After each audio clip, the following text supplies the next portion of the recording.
Buscando serviço de alta qualidade?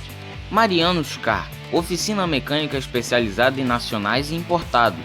Venha consertar seu carro conosco. Estamos localizados na Estrada do Galeão 322, no estacionamento da quadra da União da Ilha do Governador. Telefone WhatsApp DDD 21 99309 4355. DDD 21 99309 4355. Marianos Car, oficina mecânica de qualidade. Olá, boa noite. Este é o Notícias 24 Horas. Hoje faremos o resumo deste dia 22 de julho de 2021, quinta-feira, logo após a vinheta.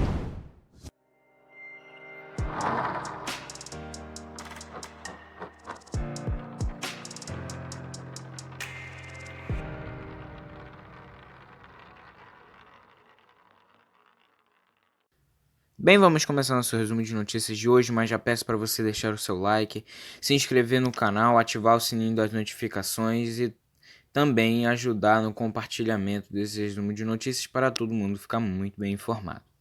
Vamos já começar com o número da Covid. Hoje, o Brasil registrou 1.444 mortes por Covid-19 nas últimas 24 horas, totalizando nesta quinta-feira 547.134 óbitos desde o início da pandemia.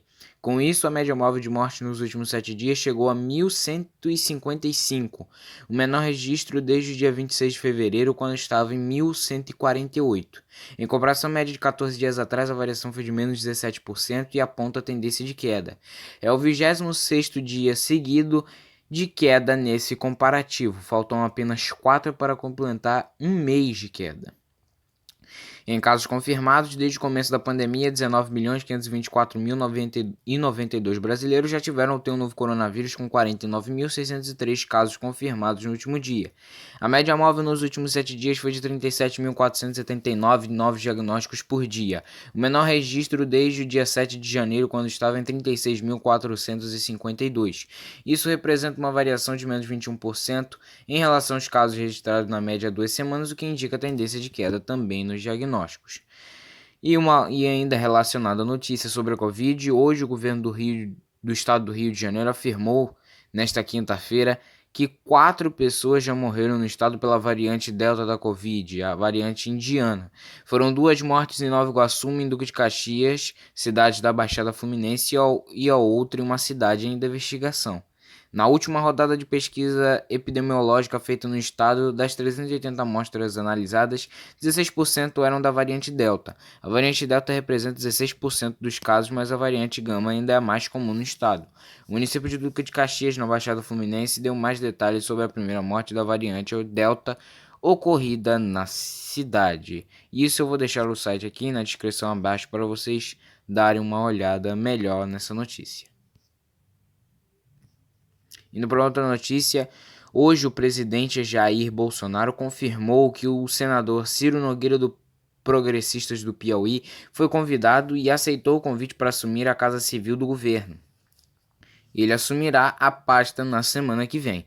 Bolsonaro concedeu entrevista nesta manhã à Rádio Banda B de Curitiba. Questionado sobre a reforma ministerial, o presidente disse que colocará um senador na Casa Civil e confirmou o nome de Nogueira, integrante do chamado Centrão. A informação havia sido antecipada também pela colunista Natuza Neri. Abre aspas para a fala do presidente. Realmente deve acontecer semana que vem. Está praticamente certo. Vamos botar um senador aqui na Casa Civil que pode manter um diálogo melhor com o parlamento brasileiro, fecha aspas, afirmou Bolsonaro. Abre aspas de novo. A princípio é ele, se referindo a Ciro Nogueira. Conversei com ele já, ele aceitou. Ele está em recesso, chega em Brasília segunda-feira, converso com ele, acertamos os ponteiros e a gente toca o barco. É uma pessoa que eu conheço há muito tempo, ele chegou em 95 na Câmara, eu cheguei em 91, fecha aspas, acrescentou o presidente. A equipe investigada pela cirurgia da jovem trans Lorena Muniz, que morreu em fevereiro após ter sido deixada sedada durante um incêndio em uma clínica de estética no centro de São Paulo, continua atuando em outro endereço irregular na capital. Integrantes da equipe são acusados de negligência em diversos processos judiciais, como o canal revelou, e responde a pelo menos um inquérito policial, além do que investiga a morte de Lorena. O homem apontado como responsável pelo grupo é Paulino de Souza, que segue oferecendo serviços de cirurgia plástica. Ele se apresenta como doutor nas redes sociais, apesar de não ser médico. Após relatos de que ele continuava atuando em uma casa na Avenida 9 de Julho, na zona sul da capital, o canal foi até o local no último sábado, 17. Paulino e outras pessoas foram flagradas pela reportagem entrando e saindo da clínica que não tem alvará. Uma paciente da equipe, que preferiu não se identificar, confirmou à reportagem que fez uma cirurgia para a colocação de silicone no endereço no sábado.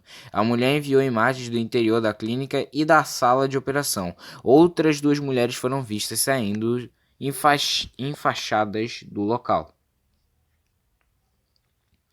Um incêndio que atingiu na tarde desta quinta-feira o parque aquático de um resort de luxo em Rio Quente, no sul de Goiás.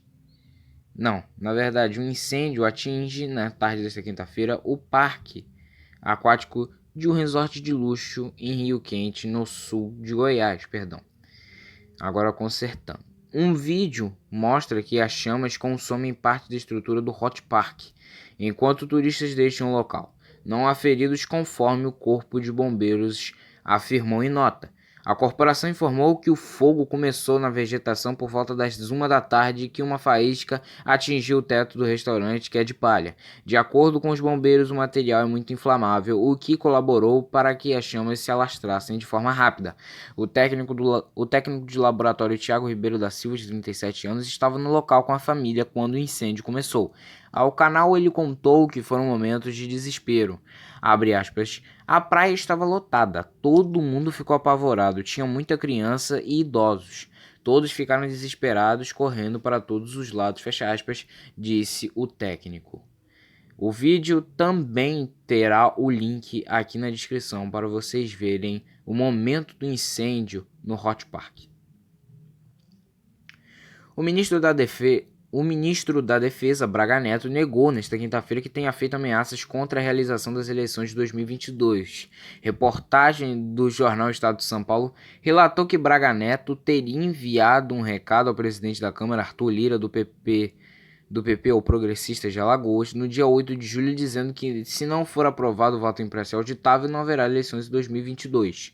Ao longo da manhã, Lira também negou que tenha recebido a ameaça. O presidente do Tribunal Superior Eleitoral, TSE, ministro Luiz Roberto Barroso, ligou para Lira, ouviu do deputado que não houve ameaça e escreveu em uma rede social que as instituições estão funcionando.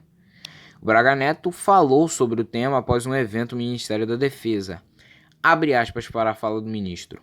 Hoje foi publicada uma reportagem na imprensa que atribui a mim mensagens tentando criar uma narrativa sobre a ameaça feitas por interlocutores a presidentes de outro poder. O ministro da Defesa não se comunica com os presidentes dos poderes por meio de interlocutores. Trata-se de mais uma desinformação que gera estabilidade entre os poderes da República em um momento que exige união nacional, fecha aspas, afirmou Braga Neto. Continuando nesse quesito desta notícia, o vice-presidente Hamilton Mourão afirmou nesta quinta-feira que é lógico que haverá eleições no Brasil em 2022, mesmo que não seja aprovada a proposta de voto impresso, defendida pelo presidente Jair Bolsonaro. Segundo o vice, o Brasil não é uma república de bananas. Mourão deu a declaração em entrevista ao chegar ao Palácio do Planalto no início da tarde. Ele comentou a reportagem do jornal Estado de São Paulo, que relatou uma ameaça do ministro da Defesa, Braga Neto, ao presidente da Câmara, Arthur Lira. Segundo o jornal, Braga Neto teria enviado a Lira o recado de que não haveria eleições no ano que vem se o voto impresso não fosse aprovado. Braga Neto negou que tenha feito a ameaça. Ele disse ainda que as Forças Armadas atuam sempre atuarão dentro dos limites previstos na Constituição, já dito acima na reportagem anterior. Ao afirmar que vai ter a eleição no ano que vem, Mourão ainda questionou: quem vai proibir? Abre aspas. É lógico que vai ter eleição. Quem é que vai proibir a eleição no Brasil? Por favor, gente, isso aí, nós não somos República de Banana. Fecha aspas, disse o vice-presidente. Bem, eu espero, né? Porque ele voltar para a eleição de papelzinho é uma coisa bem complicada. A gente já largou isso tem muito tempo, viemos para a urna eletrônica, é um processo seguro de eleição, não tem o porquê trocar de novo para voltar para o papelzinho. Uma coisa pode ser muito mais fraudada do que a urna eletrônica, que tem toda a segurança nossa e que garante é, a imposição do nosso voto, a posição do nosso voto, o que a gente quer realmente. O senador Flávio Bolsonaro, do Patriotas do Rio de Janeiro, postou um vídeo nesta quinta-feira sendo vacinado pelo ministro da Saúde, Marcelo Queiroga. A hipocrisia. Flávio tem domicílio no Rio, no Distrito Federal. Aos 40 anos, o senador foi vacinado na repescagem na capital fluminense. A vacinação para homens de sua idade ocorreu no dia 9 de julho, há quase 2 semanas. A Prefeitura do Rio estabeleceu nesta quinta e na sexta a repescagem para quem tem mais de 35 anos e ainda não tinha se imunizado. Flávio é o primeiro político da família Bolsonaro a dizer que foi vacinado. De acordo com a CPI da pandemia, o governo Bolsonaro agiu contra vacinas que respondem, pela maioria das doses aplicadas no país, Coronavac, do Instituto Butantan e da Pfizer. Essas respondem por 50,2% das doses aplicadas até sábado. Depoimentos e documentos colhidos na comissão mostram que o Ministério da Saúde colocava obstáculos para a aquisição desses imunizantes. Flávio Bolsonaro escreveu que foi vacinado com a AstraZeneca e escreveu a vacina é bem mais barata que a de outros fabricantes. Uma das frentes da CPI da pandemia investiga um suposto pedido de propina na compra que não se concretizou de 400 milhões de doses do imunizante. A Coalizão Negra por Direitos, que reúne mais de 200 organizações em defesa de direitos de afrodescendentes, apresentou uma denúncia à Organização das Nações Unidas, a ONU, contra o presidente da Fundação Palmares, Sérgio Camargo, por violações de direitos humanos. O grupo cita constantes ataques ao patrimônio histórico e cultural da população negra e aos direitos humanos, bem como os constantes ataques a jornalistas e ao trabalho de comunicação voltados às denúncias públicas sobre temas relacionados a racismo. Na denúncia enviada ao Alto Comissariado para os Direitos Humanos, a coalizão pede que a ONU notifique o Estado brasileiro sobre a situação. Questionada pelo canal, a Fundação Palmares não se havia manifestado até a última atualização desta reportagem. No documento, a coalizão afirma que são graves e constantes os ataques promovidos por Sérgio Camargo, que tem trilhado uma cruzada ideológica contrária aos direitos humanos e às conquistas de direitos da população negra. Entre as decisões citadas está o banimento de cerca de 300 livros do acervo literário da Fundação por serem supostamente alheias à missão institucional da entidade.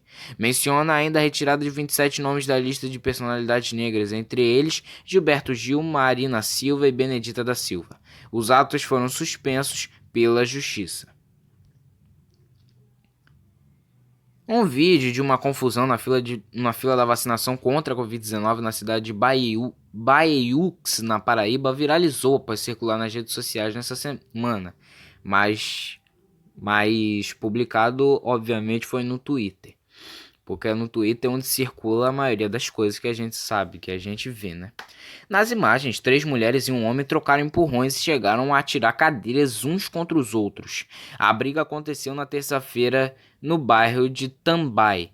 A Secretaria de Saúde de Baiux explicou que a confusão foi consequência de uma rixa antiga entre famílias. Os envolvidos se encontraram ocasionalmente na fila de um ponto de vacinação da cidade e então começaram a se desentender. Uma equipe da Guarda Municipal chegou a ser acionada e a briga foi contida. A secretaria informou também que, após o ocorrido, os envolvidos foram imunizados contra a Covid-19 e a vacinação seguiu normalmente no local. Ninguém foi preso ou ficou ferido. Na publicação que viralizou no Twitter, que já conta com mais de 26 mil curtidas e 3 mil compartilhamentos, o autor escreveu que a esposa e a amante de um homem teriam se encontrado no posto de vacinação, mas a prefeitura da cidade, não confirma essa versão. Em outros comentários, internautas afirmaram que a confusão teria começado após uma das envolvidas ter furado a fila da vacina, possibilidade também que foi descartada pela Secretaria de Saúde da cidade. O Ministério da Economia anunciou nesta quinta-feira que o governo federal vai liberar os 4,5 bilhões de reais que já estavam bloqueados no orçamento federal para este ano. O desbloqueio será possível com a revisão de despesas obrigatórias, principalmente do Bolsa Família e gastos com salários de servidores. Os dados foram divulgados no relatório de avaliação de receitas e despesas do terceiro bimestre de 2021. A liberação de recursos só será oficializada quando o presidente Jair Bolsonaro editar um decreto com o desbloqueio que deve ocorrer até 30 de julho, ou seja, até o fim do mês. A equipe econômica reduziu em 9,5 bilhões de reais a estimativa de gastos com Bolsa Família. Segundo o secretário de Orçamento Federal, Ariosto Antunes Calal, a diminuição se explica porque parte dos beneficiários continuam recebendo o auxílio emergencial, que é financiado com créditos extraordinários. Já os gastos com o pessoal, segundo as projeções divulgadas pela economia, foram reduzidas em 3,2 bilhões de reais. A terceira maior redução, de 1,755 bilhões de reais, foi feita pela equipe econômica nas estimativas do impacto do FIES no resultado primário. A melhoria nas contas do Programa de Financiamento Estudantil se deve principalmente ao Fundo Garantidor da Educação, que honrou operações em atraso. E para consertar os gastos com pessoal, segundo as projeções que foram divulgadas pela economia, foram reduzidas em 3 bilhões e 20 milhões de reais para consertar, para não ficar uma coisa confusa, que vocês possam entender melhor. Mas bem, esse foi o resumo de notícias de hoje. Agradeço mais uma vez a todos a colaboração, ao quem está ajudando o crescimento do canal. Peço mais uma vez aqui no final do vídeo para você deixar o seu like e se inscrever no canal, porque ele ajuda na recomendação dos nossos vídeos. Ativar o sininho das notificações para não perder nenhum vídeo do canal. Você já tem notificação em prontidão de ser o primeiro a receber os nossos vídeos, e também compartilhar para mais pessoas ficarem sabendo de tudo que acontece no Brasil e no mundo. Mais uma vez, agradeço a todos, tenham uma boa noite e até amanhã.